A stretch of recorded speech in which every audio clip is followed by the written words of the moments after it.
They say Lagos never sleeps. But sometimes, when a city stays awake too long, it starts to remember. On her first night in the new apartment, Zino heard a child crying from the ceiling above her bed. Except, she lived on the top floor. And the blueprint said, there is no apartment 7B. Zino IBE was 30, freshly promoted, and finally able to afford her own place. No more sharing bunk beds with cousins or dealing with the chaos of compound houses. She wanted peace, space, solitude. When her agent showed her Obelisk Heights, a pristine tower on Victoria Island, it felt like a blessing. The rent was oddly low, but the view of the Atlantic was unbeatable. She signed immediately. The concierge, an elderly man named Musa, barely made eye contact when handing her the keys to Unit 6B. "You're lucky," he muttered. Zino smiled. "Finally. My own place." Musa only nodded. "Keep your ears closed at night. Don't answer sounds from above." Zino laughed, thinking it was some old superstition. Above. But this is the top floor. He looked up. Not always. 3 days in, Zino began to notice odd things. The elevator paused on the 7th floor, but the doors never opened. In the stairwell, there was a landing between 6 and PH, but no door. Her hallway's lights flickered every night at exactly 1:13 a.m. And always the sound. Footsteps above her. Slow, measured, dragging, and then the weeping. At first, she thought it was her imagination, maybe a trick of wind through the vents. But on the 5th night, she recorded it on her phone. When she played it back, the weeping spoke. A child's voice whispering, "Come upstairs. Please." Zino, a trained architect, couldn't let it go. She bribed the junior staff at the building office and obtained the full construction plan. When she unrolled it across her dining table, her breath caught. There was a floor 7B. Built, wired, furnished, but struck off with thick red ink and marked, "Void, airy soil, never occupied." And below that, scribbled in Yoruba, "Ojuti Aye, this land watches." She looked closer. The original name of the land before Obelisk Heights was built. Ajike Compound. Ajike. She remembered the name from university. The site of a 1974 tragedy. An entire family went missing during a land dispute with the military. No bodies were found, only blood-soaked clothes. The land was cursed and declared unfit for residential development. But someone built on it anyway. That night, the elevator panel changed. The button for PH, penthouse, flickered and was replaced briefly with 7B. Zino pressed it. The elevator didn't move. But the lights inside went dark, then red. In the reflection of the metal doors, she saw a girl standing behind her. She turned. No one. But the scent of burned fabric and old rain filled the air. Zino went from door to door the next morning. Most neighbors refused to talk. But one, an older woman named Auntie Uduak in 5A, opened up. "There was a girl once," she said. "Tenant in 6B like you. Ibonobo. Quiet. Always complaining about sounds upstairs." Then she vanished. Zino froze. Vanished. Her flat was found open. A kettle boiling. Lights on. No one inside. They never found her. Did she ever say what she heard? The woman's face darkened. She said the child wanted a mother.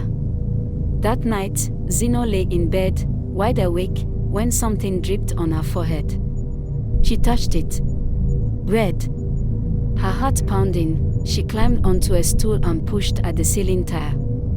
It came loose, revealing a crawl space. Within the dark gap, 2 glinting eyes stared back. And a voice said, "You're better than the last one. You stayed longer." She screamed. fell back. But the eyes were gone. Determined to end it, Zino took the stairs, floor by floor, until she reached the blank landing between 6 and PH. She pressed her palm to the concrete wall, and it opened. A rusted door swung inward with a hiss of damp air.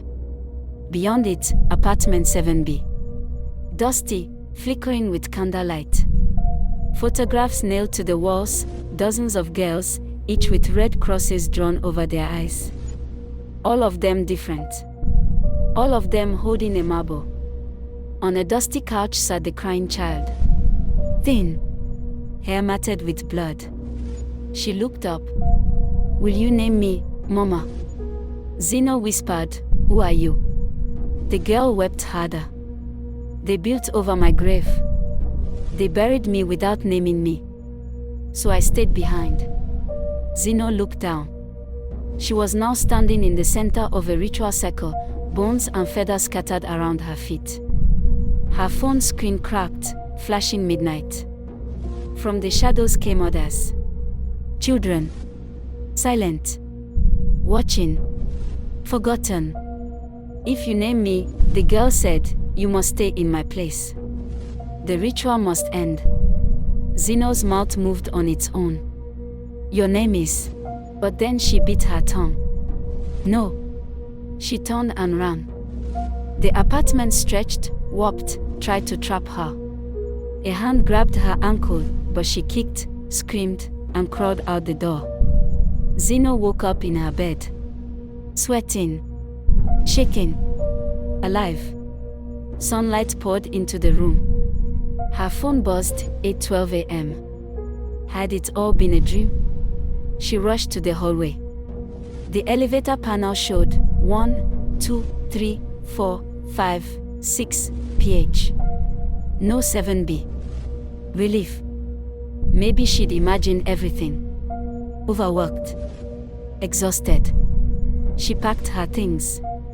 Booked a hotel. Called an Uber. But as she shut her door, she noticed something. On the inside of the door, scratched faintly, with a child's fingernail, Thank you, Mama Zino. Your name will remain here. In the Uber, Zino sat in silence. Zino sank into the back seat of the Uber, gripping her small overnight bag like a lifeline. The driver, a young man in a faded cap, glanced at her through the rearview mirror. Obelisk Heights, right? He asked, smiling faintly. She frowned. No. I'm leaving there. Take me to Oriental Hotel. He paused. Oh. My mistake. Just. Feels like I pick up people from their lot. Same flat. Same story. Her fingers tightened. Same story. He shrugged. They all look tired. Like you. Like they ran in their sleep. Zino didn't answer. She looked out the window. Lagos passed by, only it felt slower, dimmer. The city looked like it was underwater. Blurred. Like a painting melting in the rain. A light drizzle began to fall, though no clouds hung in the sky. She opened her phone. No signal. No notifications. No date. The lock screen blinked. Time, 1:13 a.m. Again. But, it's morning, she whispered. The driver turned on the radio. Static. Then a child's voice sang through it. Lara's gone, but Zino stayed. Now her name begins to fade. Zino's blood ran cold. Stop the car, she said. The driver didn't move. His eyes, in the mirror, were black. She reached for the door handle. Locked. The windows fogged instantly, and a handprint pressed against the glass from inside the car. But she was alone in the back seat. Then, slowly, the rearview mirror shifted on its own, angling down, not at her, but at something above her. She looked up. The roof interior had disappeared. Above her head, a ceiling. Not of the car. Of apartment 7B. It was dripping again. The car passed under a bridge. But this bridge wasn't normal, it was made of wood, bound with red cloth, like a ritual altar. The city disappeared behind them. Outside, the streets turned black. The people on the sidewalk stood still, faces turned to the sky. Every one of them, faceless. Zino gasped. The driver finally spoke. "We are almost home." "I told you, I'm going to Oriental Hotel," she snapped. He turned. His voice came out layered, a chorus of children, not one man. "Home is where your name is buried." The car stopped. She looked out. They were back in front of Obelisk Heights, but it was old. Crumbling. Overgrown with vines. Windows shattered. As if abandoned for decades. "No, no, no." The driver opened her door. "You forgot something upstairs." Her legs moved on their own. She stepped out. She couldn't fight it. The elevator was open, waiting. Inside, the 7B button paused red. She was about to press it, Zino screamed. And sat up. Back in her bunk bed in Ojulegba. Her little sister's poster still on the wall. Her laptop open on a half-written architectural design. A dream. Just a dream. She exhaled. Until something rolled off the edge of her mattress. She reached down. A marble. Warm. Still wet. And from under the bed, a child's voice whispered, "You came back, Mama."